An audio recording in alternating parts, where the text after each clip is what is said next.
The views expressed are those of the program's host, not necessarily those of the staff and management of WSTU or WPSL. This program is the property of Port St. Lucie broadcasters and may not be rebroadcast without written permission.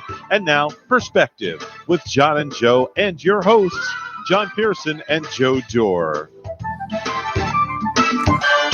Good morning, everyone. I'm John Pearson. Hey, good morning, John. This is Joe Dewar here. And starting today, every Monday at 10 a.m. on WSPL, which is 1590 a.m., and WSTU 1450 a.m., will be Perspective. And Joe, we're going to kick it off today with something a little different, my friend. Let's go over some of the things that our show will be covering. We'll be covering a lot of information out there, both national as well as local, but mainly national. There's so much going on now between now and the election, which is only 90 some odd days away. Consequently, it's very sensitive. Everything that's talked about is held against the president or against the Democrats. Well, it's certainly going to be one of the most important elections of our time, which, by the way, every election is the most important election of our time. Although I do have an opinion on that, because I do believe that what's going on in the country is a difference between survival and not survival. I say there's no left and there's no right. It's really, Ronald Reagan said, is only up and down. And what's going on in the nation right now is more down than up, including the way we're handling the virus. Well, the last election cycle certainly voted in a disruptor, somebody to come on in and just turn this whole place upside down, which I think when you take a look at what the Democrats and what the Republicans have done or haven't done, we certainly needed someone to come in and shake this whole thing up. And Donald Trump has been the man to do it. It's interesting because I can remember back in November 15th, 1986. I don't remember that exact day, but I remember the time. And there was an article in the New York Times talking about Donald Trump, who was the real estate mogul in Manhattan, who had watched New York City fumble the project of building a ice rink in Central Park, basically off Fifth Avenue, up in the about 60th Street where Central Park starts. Anyway, they had been working on it for 6 years, and they had spent $12 million unsuccessfully trying to get the job done. Well, if you're a successful businessman, as you know, it takes somebody who's not going to put up with excuses. You just simply are going to get it done. You do it the right way. You do it professionally, but you get it done. And that was his attitude. He decided he was sick of what was going on. He put together a program, said he would have it done in 6 months, and he gave them a budget of $3 million. He got it done in 4 months, and he saved $750,000 from that $3 million budget. And you know what his pay was? Nothing, but huge amount of advertising and a lot of bigly comments about how great he was in doing it. In fact, he kind of wore that welcome out, but that's his attitude, his ego, which is great. There's one thing about Donald Trump. Donald Trump will certainly espouse his own virtues. You know, I was reading about a gentleman the other day. His name is Rich Campbell, and I think the people in this area are familiar with this man's name. And of course, at one point in his life, he was one of the greatest quarterbacks in college football, drafted number 1 by the Green Bay Packers. And he had a great comment that he made, the difference between athletes, superior athletes. And I like that because it's the same thing with Donald Trump. Now, I'm not sure if Rich Campbell would appreciate that comparison, Joe, but nevertheless, and that is that the athletes, for example, like a Brett Favre, they're probably as good, or the other athletes are as good as he is, but he had something different. You know what that is? It is believing in yourself. Exactly. That's the key. Exactly. They have that undying loyalty to their skills that they know they're going to get it done. They have a job in their mind to be, well, let's say to win the Super Bowl or to be an MVP. And by golly, they're going to do it. And I agree with Rich. That sets these people apart. So when you listen to a Donald Trump who goes on and on about what I did, which really breaks all, certainly business protocol or political correctness, but he's right. He's the one who's going to get it done. He knows the buck stops with him, and he's going to get it done. Well, it's how people are brought up. I mean, it's not just something that happens by happenstance. It's how people are developed psychologically. And that's why hypnosis or that type of information, psychological work, can really extricate some of the negatives in your mind and put you in a position to believe in yourself and not have doubts. Because once you have the doubts, can't perform to the level that exactly right. you By the way, folks, if you have a comment to make, if you'd like to call in to agree with us, or I can't imagine, Joe, that somebody would disagree with us, but I have a special number for somebody that disagrees. Yeah, it's in New Jersey. Yeah. Exactly. But just in case, to give us a call at 772-220-9788. Joe, let's kick it off with some interesting news. What's going on with the coronavirus? That's a good question. There's so much information flowing, and you don't know what to believe and what not to believe. There's all kinds of information coming from groups of doctors that doesn't agree with what the people that are running the program in terms of the information flow to the public. And apparently they get erased pretty quickly if they don't go with the flow, so to speak. But one of the things is getting awfully political here. Well, I'd say it's pretty political because remember, Governor Cuomo was being hit pretty hard in terms of what was going on in New York City, and now he's swayed that completely around where he has done so much good in New York, and our governor is just doing a terrible job because we are now leading the nation in terms of individuals who have the coronavirus. However, having the virus is not the issue. It's whether you're dead or alive. That's the issue. The fact is that in New York City, even though they had or have less corona patients, they lost 32,782 people. That's a lot of people dying from the coronavirus, whereas in Florida, we've lost 7,084.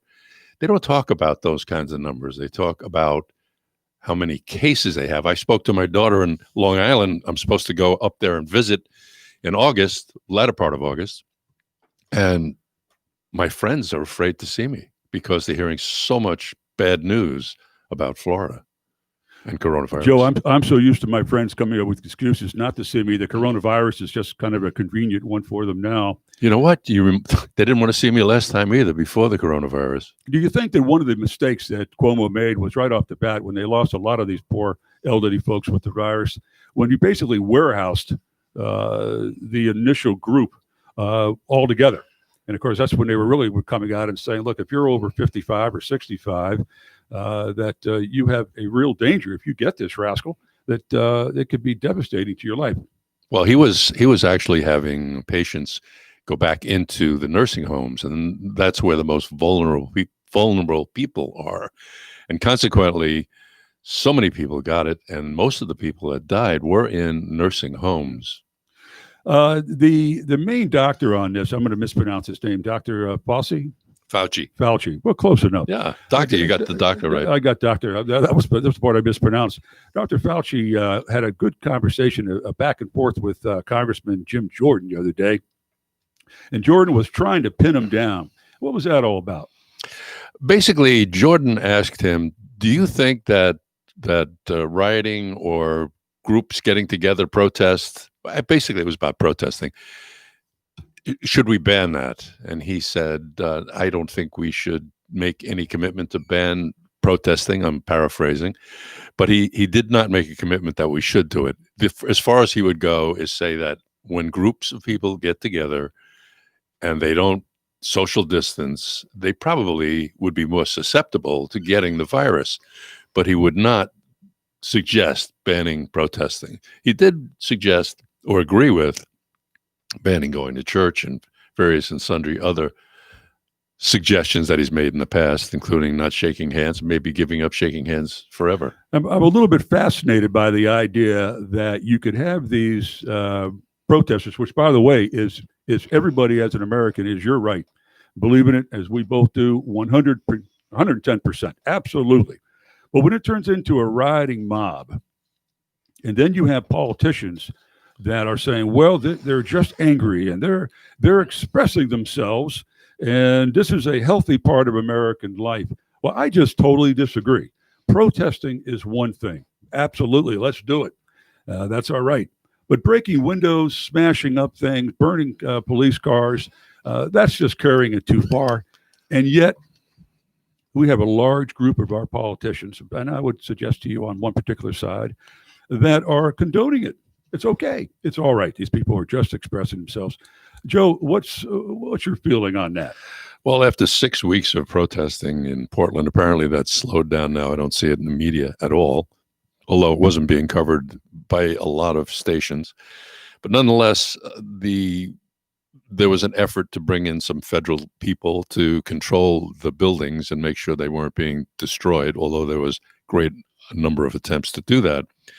But consequently, that has slowed down. But as soon as they did that, as soon as the federal government brought people in there to protect the buildings, they were lionized for creating the problem, although the problem had been in existence for 5 weeks beforehand. It's the amazing part about it is there is never a situation that is negative that is not turned around and pointed at the conservatives and at our administration. And I just don't know how that can happen all the time. At least they're consistent on that. One of the things about the virus that I'm interested in, and it's a horrible thing, and hopefully we're going to get this thing under wraps and control. But I'm interested that with such a political turn on this, Joe, that they have their bases covered. I think there's a certain part of this political elite in this country that really want to see a complete economic turn of how we do our capitalist business. And that would be, you got to shut everything down and let's start this rascal back over again. Well, there's a problem there. That's going to bring us all down. The country's down. People can't go to work. They can't pay for things. And then steps the government and says, well, you know what, I'll tell you what we're going to do. We're going to give you money. Well, there's only a certain group that really wants to do that. So you better vote those people in every time. So they have their bases covered. Well, children don't get it. Well, now, yes, they do. They do get it, and they get it severely. Well, they don't. They're not contagious enough to give it to people. Oh, yes, they can give it to everybody. In other words, every which way that you move on this thing, there's a certain contingent in this country that has that covered. That, no, you cannot get together. No, you cannot go to church. No, you cannot go to movies. Now, you can riot, and you can break into stores, and you can take over huge sections of a major town on the west coast of Florida or west coast of Washington. But other than that, no, everything else is bad. Well, the issue is this. You're allowed to lie if you're a politician, and you can have support from the news media in many instances. And even though you may be under oath at some point in time with being asked the same questions you're lying about in public, as long as you don't do it under oath, you're fine. You can lie as much as you want. And that is what's creating the big issues. And you can slant anything in any direction you want if you're willing to change a few words, tell a little fib here and there, or maybe even an outright lie. Well, just using a different syntax. That's why I get a kick out of a lot of the news people, the professionals out there who will claim that they're not biased, they're not leaning toward one side or another. Which, by the way, we all have a certain bias to us. And by the way, we don't make any type of pretense that this show is not going to show some bias along the way. Obviously, we're going to have a conservative bent, and that's why you all out there have 772-220-9788 to call in and give us your bent as well. Joe, what else do we have out there? There was something that we talked about earlier today that I got a real kick out of, and to me, it kind of goes into that realm of funny news, interesting news, and that's a San Francisco story that really, to me, kind of points out the West Coast has got some fascinating ideas out there. Not bad ideas, just different ideas. Well, yeah, it is kind of different. It says, here's why people in California appear confused. Starts off like this. Chief Heather Fong is the first San Francisco Police Department female lesbian chief of police. Teresa Sparks, a former male, is president of the San Francisco Police Commission and CEO of a multi-million-dollar sex toy retailer and a transgender woman. Sergeant Stephen Thorne, a former female, is the first transgender male in the San Francisco Police Department as a police officer. Where else are you going to find an Asian lesbian police chief, one deputy chief who was a woman, who was a man, another deputy chief who was a man, who was a woman, and a police commissioner who was a man and is now a woman, and whose full-time job is running a dildo store? Now, is that a little strange? Is there a parent involved in this, walking into a bar at any point? It sounds like it. It sounds like it. Now, the one thing I find that might be the one thing they all have in common is they all work in sex stores. Is that the common thread here, Joe, or is there something else that I'm missing? I don't know. I'm as confused as the San Franciscans, believe me, at this point. So you go out and you canvass sex stores to find people that you can put into top law positions as well. How frustrating do you think it is right now to be in law enforcement in this country? I'll tell you what, I was in the military police in the service, and I had some taste of what it's like, but there was respect, as there had always been respect as I grew up, for police in New York and any place else I went. The problem is now that they are not getting any support, and it's the politicians that are running the local governments that are causing this issue. And if you're a local politician, your mayor, you even the governors for that matter, if they're not supporting the police, why would you want to get involved? I mean, even the police that are out there, I don't blame them if they don't get involved in situations, because their opportunity for themselves to be in jeopardy as far as having to go to jail because they did something that was inadvertent and maybe criticized as being criminal. It's very frightening. I could not imagine what it would be like to be a policeman. I see a policeman today, and I thank them, and I truly Exactly. do thank them, because if they need moral, if anybody needs moral support, they need it desperately right now. It's an interesting dichotomy, Joe, that you have a large group of people out here who are saying defund the police, or in some cases they're looking just to have law enforcement go away and to replace them with some type of perhaps social workers, or somebody that could come in and perhaps talk to the burglar that is burglarizing your house or stealing your car, and maybe talk them out of it. That might be the situation. I'll tell you, the defunding the police, I saw that happening. I went to the Lotus Range about a month ago, right in the heat of this situation where they were talking about going to the neighborhoods. In fact, they were talking about going to the local mall and doing some damage.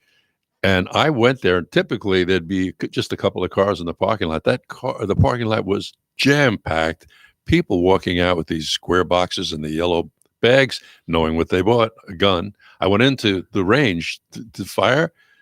It was at least a multi-hour wait to get into the range. So people are running scared, and that's because of this idiocy of defunding the police and not controlling rioting. And yet you have the McCloskeys. Bless their hearts. The McCloskeys go ahead. They have some type of group of protesters who break into through their gate, knock the gate down. I saw the picture of it, and are marching to the front of their house. Yeah. And the McCloskeys come out and say, "Look, this isn't going to set well with us. You need to leave." And they're threatening to kill them and kill their dog. So the McCloskeys come out with what type of weapon did he have, Mr. McCloskey? It looked like an AR-15 type weapon. It was certainly impressive. Her gun apparently was a make-believe gun or a phony gun, but she was brandishing it. You're not allowed to take and point a gun at people like that, no matter what. And yet they're looking to prosecute these people. Well, they came and took the weapons out of their house. Now they have nothing to protect them. Well, I'm not sure what that teaches people. I think that these riots settled down in Seattle and in Portland when the federal government stepped in and played hardball. Well, yeah, and the fact that they were taking and arresting people away from the crowd was the smartest thing they could do, which they were being criticized for, by the way. I got a kick out of the idea that some of the vehicles they used were unmarked vehicles, and I got to be candid, that's a little disturbing in a way. It's almost Orwellian. It is Orwellian, and the fact is that we really need to have unmarked vehicles out there. You know what happens with the marked ones? Somehow or another, they go on fire. Yeah, why is that? And yet that's okay, too, because that's just another form of protesting. I like to wonder where they caught this girl putting one of the police cars on fire. She said, well, the windows were already broken. It was two attorneys in New York did it, young attorneys. That's right. That's right. And they got caught. And yeah, I think a lot of times there's a lot of remorse once you get caught. I think that's more of the problems. Folks, you're listening to WPSL and WSTU. It's 1590 AM and 1450 AM every Monday at 10 AM. And please tune in. We're going to be making every attempt to have a very different perspective on the news.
Welcome back to Perspective with John Pearson and Joe Dewar. I'd just like to make a little comment, John, about Toastmasters International. Oh, yeah.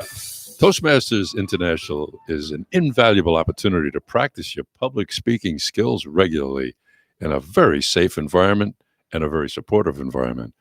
And when I say invaluable, I mean it. We're having Zoom meetings with the local Toastmaster group right now. And if you want to combat fear, build confidence, sharpen your leadership abilities, and improve improvisation. That's when you ask me a question and I don't have the answer and I think of something that sounds like an answer. That's improvisation. And expand your network, because there are 350,000 members worldwide. No matter where you go, you'll find a Toastmaster club. If you're interested, we have Talking Heads of Stuart has an open house on August 7th. So get there at 7:55 a.m. in the Zoom. And the meeting goes from 8 to 9. If you want that information, email me, Joe Dewar, Duerr 1 @yahoo.com. And I will send you a link for Toastmasters International Talking Heads of Stuart open house. You can listen in and watch what's going on. That's Joe Dewar, Duerr 1 @yahoo.com. Come and visit us on Friday, August 7th. Well, Joe, you've been part of Toastmasters for many years, and would you attribute part of you have a tremendous speaking voice? Is that from Toastmasters? Actually, no. I had that. I was a singer all my life, which is really what You were a soprano. Is that correct? Yes, and when I joined Toastmasters, my voice got deeper. I got you. Yeah. Okay. There was a confidence factor. This sounds like a San Francisco story here. A little bit, yeah, but not quite as drastic as that. However, I will say that having a speaking voice does help, but it doesn't. That's not the end all and be all as far as being a successful Toastmaster. And you can go to Facebook. There's a Facebook page for Talking Heads of Stuart, and you can hook in there and find out where the link is for the meeting. It's a good time to go and visit Toastmasters because it's a Zoom meeting. Consequently, you don't feel the pressure of being up in front of a group of people, but it is extremely supportive. People are great, lots of fun. However, Yes. on that note, I want to say something about you, John. John, you have done some tremendous things. I mean, literally tremendous things for some friends of mine, including myself, as a matter of fact. And there's nothing, as far as I'm concerned, and most people I know, the worst, or one of the worst experiences is having to go and buy a car. I mean, you know it's going to be ours. You know you're going to be taken advantage of. And if you're not really, really good at negotiating, it's very painful. Can be. And I know that the experience, I've had people say the best experience they've ever had buying a car was when you were with them, because you handle the entire negotiation. All the people have to do is say yes or no. And you tell them when to say yes or no, which is the easiest part of it. You even supply the script. It is truly amazing. Plus the fact I know that a lot of people think they've negotiated the best deal. If they then bring you in, say, hold on, I'm bringing in John Pearson, you will save them money on that basis as well. I would love to hear your commentary on it. I know when I heard and saw what you've done, it's extremely interesting. Well, first of all, thank you, Joe. I appreciate the kind comments. And your friends were super people as well. Yes, they did. They saved a lot of money. But what I heard them say mostly was, besides the money, they really appreciated the not having the intimidation factor. Car dealers and people who sell cars, they're trying to make money, and you can't blame them. They're trying to support their families as well. And dealerships have a large overhead, which you appreciate, by the way, when you come in to get your car serviced, because you want everything done right with all the latest equipment. That costs money. But what I used to tell people is, look, you don't necessarily want to have them balance the federal deficit on you when you come in. So a fair profit is one thing. Getting gouged is something different. What I do is this, and I've been asked over the years to come with people. I meet you at the dealership after you've kind of laid down that you want a certain car. You want a new Mercedes, you want a Cadillac, or you want a used car of some type. You pick it out. I meet you at the dealership. When it's time to negotiate, I do the negotiating for you. If and when you like the price, or you like the lease payment, or you like the retail payment, or whatever it is that you're going to be doing, you go ahead and buy it. And that's when you pay me. A very nominal fee, I might add, but something that makes it worthwhile for me and very worthwhile for our customer. If in fact you are looking for a vehicle, whether it's new or used, or by the way, we just helped a gentleman in Houston, Texas buy a used car. I do it over the phone. I'll be glad to do that. So just because you're not in this area, I can still help. What you need to do is simply call 772-485-8007. That's 772-485-8007. And I will pick up the phone personally, and let's go buy or lease a new or used vehicle. Thanks for bringing that up, Joe. I appreciate that. Yeah, and your website will be all set by next Monday, so we can give out the website, which will explain every part of this operation, which is really fascinating. I don't know there is anybody else out there anywhere doing this. Well, thank you, Joe. And we try to make it fun. Everybody I have been with so far, it's been a fun experience. And I think the car dealers like it as well, because it really does make it easier for them when you have somebody. I know what they need to make. I'm not looking to put them out of business, but I'm also not looking for them to balance their business on one particular customer, particularly my customer. Well, let me ask you one thing. You didn't just wake up one day knowing how to do this. You had a little bit of a background. No.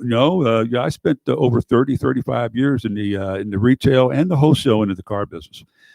Went through the finance division, the lease divisions, sales divisions, you name it, all the way through the customer satisfaction.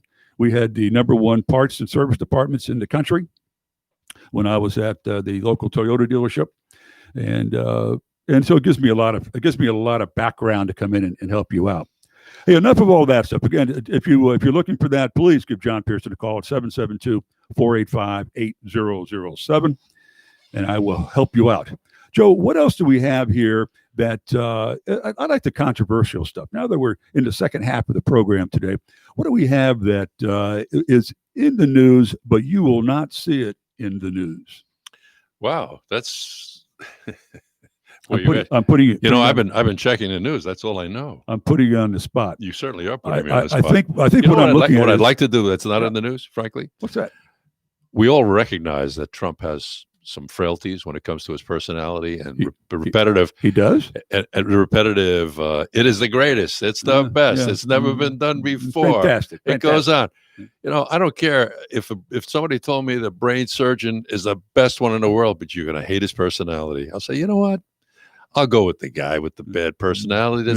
That's a terrific brain surgeon, because that brings to mind things that aren't talked about in the news. How about, I don't know, about a dozen of them right off the bat? Our military, what our military is today. How our veterans are being treated. Much better as far as healthcare is concerned. Is Palestine the capital for Israel now? A lot of presidents said they would do that. That's right, never did. What about the Paris Accords, where we would be hurting because we already are running a cleaner environment by any standards in this world? And NAFTA, the new agreement with Mexico and Canada. China, nobody had the gulliones to stand up to China. It was just passed on from one administration to the next administration. And yet I thought that Trump was in cahoots with Russia and China for a while. What's that all about? Well, I do know that Russia certainly doesn't like, if they had a choice, they would like to see Trump out, because Trump's been very hard on Russia. And he's a very anti-war kind of guy.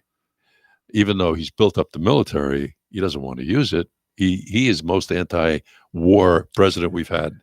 He's using the same tactic that was very successful for Ronald Reagan.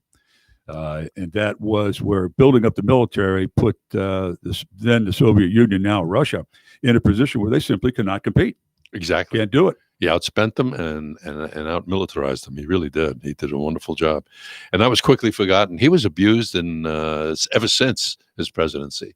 The only thing you'll hear about is how he was fading in his last year or two in office. And actually, which is kind of interesting, because Biden is picking up with that fading. Is it better to end fading or start Well, fading? maybe Biden thinks because it worked for Ronald Reagan that maybe it'll work for him as well. Did you see the video the other day where he was being endorsed by Hillary Clinton, and he appeared to fall asleep? Really? He appears to fall asleep. Now, his campaign afterwards noted that no, he wasn't falling asleep. He was staring down at his notes. Oh, he had the notes written on the inside of his eyelids. Yeah, so apparently he was. Now, be honest with you, be candid with you. If I'm listening to Hillary Clinton, I'm sleeping as well. I think it's like a defense mechanism. Do something. Try to get away from it. I heard he was checking for holes in his eyelids, but I don't know if there's any truth to that. That could be the only. That could be the only thing. Is there a chance that this guy could get elected? There's always a chance, of course, but is there? It's not so much him being elected as people fighting against Trump being reelected. Well, again, to be candid, I believe that the election before, when it was Hillary versus Trump, I think a lot of people voted for Trump because they were not going to vote for Hillary. Yeah, exactly. And I think now that he's in there, he's, like I mentioned earlier, he's a big disruptor. He will continue to be a disruptor. And we're seeing that on both sides, not only the Democrats, but also the Republicans, which I like. When he talks about the swamp, I don't think he ever said the swamp was all Democrats. I think he said the swamp. It's Washington. It's not. And we're really finding that out with the people that are not really trying to jump on board and trying to help out the cause. Well, if you're in Washington and you have a job in Washington, whether it's Democrat or Republican running, it doesn't really matter a whole heck of a lot for a lot of those people, for a large majority of the people in Washington. They have their job functions, and they will continue to have those job functions with a Democrat or a Republican president, which makes it, they just don't want their apple cart turned over. They don't want things not running smoothly. And I can understand that from their perspective. But the biggest problem is the fact that our politicians are professionals in what they do. And that's the last thing in the world we need is professional politicians. We need local people, businessmen like Donald Trump, maybe people that are easier to get along with in terms of personality. But the thing is, you need people. It's a government by the people and for the people, not for the politicians and by the politicians. And it's not being done. And hopefully at some point there'll be some control over that. Folks, a reminder, give us a call. Let us know your thoughts at 772-220-9788 every Monday at 10 a.m. WPSL 1590 a.m. and at 10 a.m. WSTU 1350 a.m. Perspective with Joe Dewar and John Pearson. Joe, what's your thought prospect? What's your thoughts on term limits? Well, I believe that term limits should exist, and I believe we have to have that. The association, I've forgotten what they called it. We need a majority of the states to get together, and then they can institute that type of thing. They can make changes in the structure of the Constitution, the government, and I think we're very close. I think we need 3 or 4 more states to get into the group and volunteer to be in the group, and we can make some changes. But I don't see politicians making a change. Once you're in there, it's let somebody else do it, because now I have my job and I have my benefits for the rest of my life, and let me have a good life being a politician, because it is not a hard job. You know, I could go back and forth on it. I could argue both sides of it. I actually lean toward not having term limits. Let me give you a reason why. That people are already ingrained up there. If you've been a congressman for 10 terms, you're ingrained. You're part of the swamp. But so are the people that work for you. And my fear is that if you have term limits, whatever they may be, 2 or 3 different terms, let's say for a congressman, maybe 2 for a senator, is that the new congressman or new senator has to relearn everything. So what he does is, for his first year, maybe longer, unless he's a quick study, is he really depends on his staff to tell him what to do and how to do it. I see your point. And then all of a sudden you have, well, they're the same old ingrained swamp people as you were trying to get rid of. So again, I could argue both sides of that point, but I lean toward the idea of not having it. We have term limits already. It's called voting.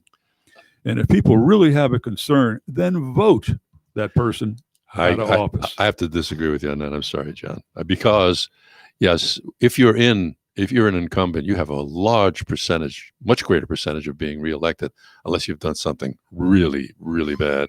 Oh, absolutely. And the Absolutely, other you thing do. is what Sure. was a perfect example of term limits being successful is Trump himself. Look what he did when he got in here.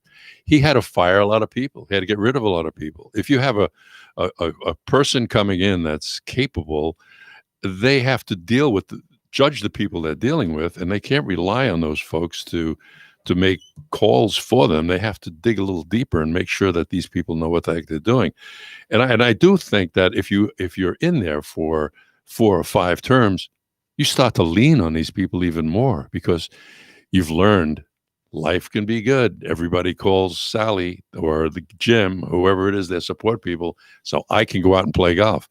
I know that because that's how I ran my brokerage business.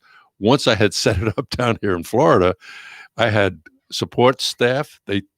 My clients, as long as we were doing the right thing and they were making money, they didn't even want to know who I was until there was an issue of some sort. So they deal with my swamp, so to speak. I wouldn't call it a swamp, but I'm just making that comparison. I do feel that human nature will make people lean on these people and they start to get away with murder. Well, like I said before, I'm not completely gone with that idea. I think I'm probably a 55-45 for it. A lot of people are for term limits.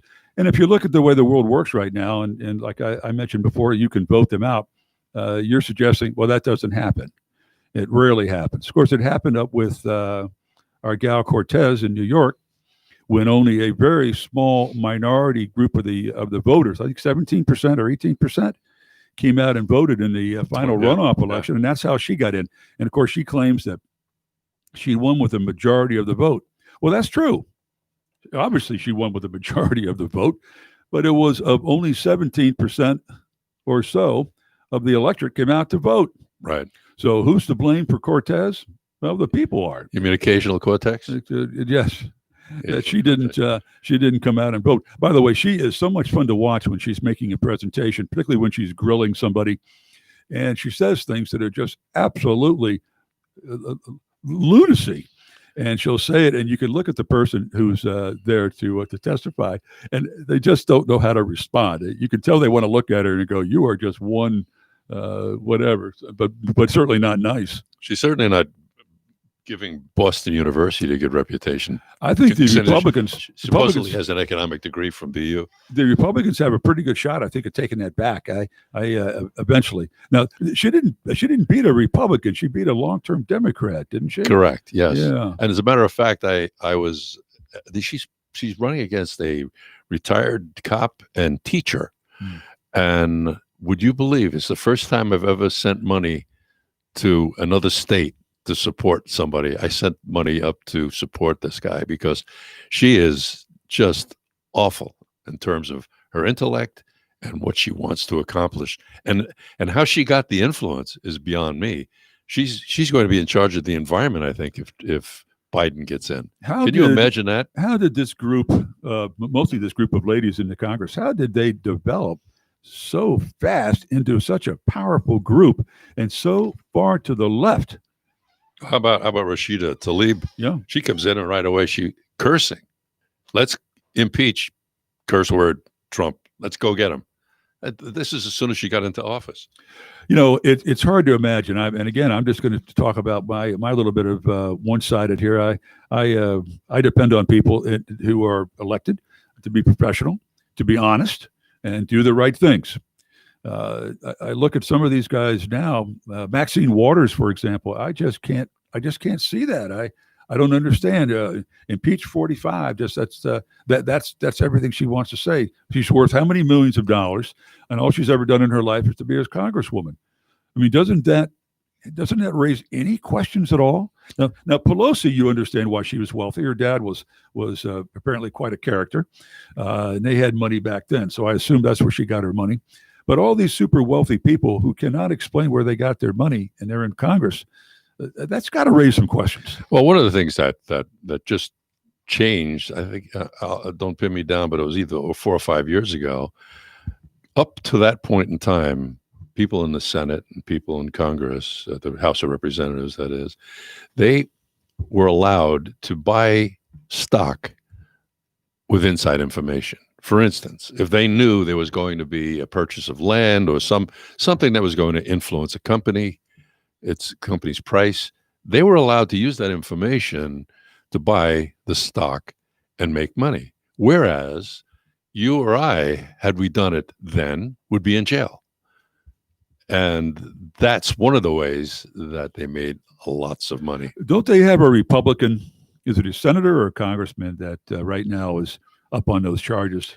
Yes, and that's and again, he dealt he heard what was going to be transpiring, and I forgot what it was. You heard the market was about to drop. He sold his portfolio. Do you know there were three other folks that were wrapped up into that? There was 2 Democrats and 2 Republicans, and yet the only one you ever hear about is the one Republican. You don't hear about the other Republican or the other 2 Democrats. Somehow they must have a better PR firm. Well, you know, they've got lots of PR firms, CNN, MSNBC, and so on. Exactly right. Exactly right. Joe, what's going to happen on this election? Are we going to be looking at Joe Biden or are we going to be looking at Donald Trump? Because right now they're talking about it's going to be Biden all the way. A lot of reminders of the 2016 election. Yeah, very much so. I have to believe that the American public is much smarter than a lot of people think they are, because I do believe that Trump is going to win. I think he's going to win bigly, because so many Trumpites out there are afraid to say they're Trumpites. I don't want to leave my Trump hat on the dashboard of my car for fear I find somebody carving their initials on my door. The fact is that it's frightening what's going on. The people that are scared and afraid of what's going on, the loss of control of these rioters, the defunding of police, all of these things are all so very negative. And the other thing that I'm concerned about is that if Biden gets in, they're going to allow a lot of the people that are here in this country illegally to vote. They'll give them citizenship or give them an easy path to citizenship, allow them to vote, and there'll never be another conservative or Republican ever again in the White House. And then we are on our way to a real bad situation where socialism could really become a major issue for this country. Your feeling is that once they get in, they will enforce, for example, mail-in voting. Yeah, it's just for a moment though. If this mail-in ballot thing, even was it Nadler a few years ago said paper ballots are extremely susceptible to fraud. Now it's all for it. Why is it that the public does not understand? And I think they do, that you already have a right to mail in your ballot if you want to. Yeah, but that's a ballot that you make a request for, as opposed to mailing ballots out in a whole host. Absolutely, it's different. Totally different. But it's still a mail-in ballot. And also, why would Americans want to give up their ability to vote without anybody knowing how you voted? Say that again. If you mail in your ballot, they will know Joe Dewar's ballot. Right. Okay. They know how you voted. When you vote privately, they don't know how you voted. Well, it's true. And I never thought about that. The potential for fraud and mischief is just too great. I mean, why would another country not want to mail in X amount of millions of ballots, completely destroying the election? And frankly, if somebody thinks that another country is going to do this, well, we better balance it out by having our friend, this other country, mail in their ballots. You're liable to have, out of 180 million potential voters, or whatever it is, you might be having 500 billion people vote in a country that doesn't have 500 billion people. It's true. No, it's definitely open door to fraud. So why is it, though, you have the left/Democrats pushing for, overall, the leadership pushing for the mail-in ballots and not on the other side? Well, because they are going to vote Democratic. I mean, the fact is that if this is allowed, they're going to be out there stuffing the ballot box, so to speak, with these phony ballots. I just want to make a comment. You know, we saw things change so dramatically since the beginning of the year. Who would have thought that we'd be in the situation that we're in now, as far as rioting, as far as the virus, as far as the economy? It just happened overnight. And I'm just looking at Venezuela. In 10 years, Venezuela was destroyed by socialism. That could happen here. 60 years ago, Venezuela was number 2 richest, was 2 times richer than China, 4 times richer than Japan. It was the 4th ranked world economy, 1st in Latin America. Its currency was second only to the US dollar, and they had an excellent health system. And look at them now. How quickly that can happen. Well, you're not suggesting that socialism brought that economy down, are you, Joe? I am. You are. Yes, I am. Would that be the sharing the wealth, or just taking the wealth from the people that have it? I think it's taking the wealth and then keeping it for the very wealthy that have just become wealthy because they took it, and just let everybody kind of suffer with a little bit. You know, I mean, it's like in any kind of a system like that, communism, socialism, there are two levels. There's the rich, and then there's everybody else, which is a large majority of people with nothing. And yet, in a socialistic society / communist society, all people are supposed to be equal on the same level. There's not supposed to be a hierarchy. Of course, we know that not to be true. Only the great unwashed. But the people that have taken all of this money, they live very well. Very well. Well, we're running down to 2 minutes, and well, let's remind everybody that, again, every Monday at 10 a.m. on WPSL 1590 AM and WSTU 1450 AM, we are on the air with perspective, and we will be trying to come up with all sorts of news and a perspective, maybe a different perspective. You're welcome to call in at 772-220-9788 every Monday at 10 a.m. Well, Joe, it's been a pleasure to start out our show. If you want to listen in on your computer or your iPhone, just go Google listen to WPSL live, and you'll be directed on how to get get us on your computer or your iPhone. And I think by this time next week we will have our own Facebook live broadcast. Hopefully, yes, we will. We'll have that. We will. Okay. So until then, we're going to be making sure that we're going to get out and vote, and make sure everybody else votes as well, no matter depending how you want it to be. So. How many ballots do you have? I have 10. I have. That's going to be perspective for this Monday. Again, every Monday, 10 a.m. WPSL 1590 AM, WSTU 1450 AM. We will be back on with maybe a little different side of the news, and certainly a different perspective. Thank you so much for tuning in, Joe Dewar. What a pleasure. Yes, it's been fun, John, and I look forward to many of these Monday morning visits. And please, folks, call in and ask us a question, or even argue with us if you'd like. And the great Paul Harvey would say, "Good day." And the rest of the story.